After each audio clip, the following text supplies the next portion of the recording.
Je ne vais pas dire que ce dont on parle dans ce discours ne renvoie à aucune réalité, pas du tout. Il est tout à fait évident, par exemple, que les incroyables progrès, euh, par exemple en neurochirurgie ou en développement des implants pour les hémiplégiques, par exemple, mais aussi pour les pilotes de chasse.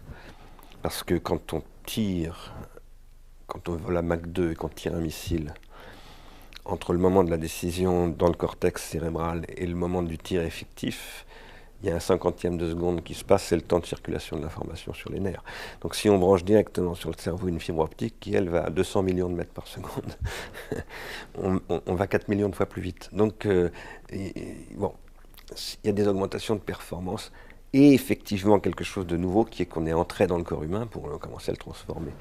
Je dis nouveau, mais relativement, parce que le pacemaker qui est apparu il y a déjà 40 ou 50 ans, c'est déjà ça. Et plus généralement, quelqu'un avec qui je travaille beaucoup, qui est Marianne Wolf, qui est une neuropsychologue américaine, qui est spécialiste de la dyslexie, ce qu'elle montre, c'est que apprendre à lire et à écrire, par exemple, ça consiste essentiellement à transformer son cerveau. Et donc, moi, je vais finalement assez loin à partir de ce type de point de vue. Je soutiens que depuis 3 millions d'années, une forme de vie est apparue. On appelle ça l'être humain.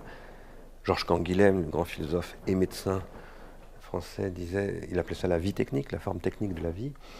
Il y a 3 millions d'années, une forme de vie est apparue qui repose sur son augmentation.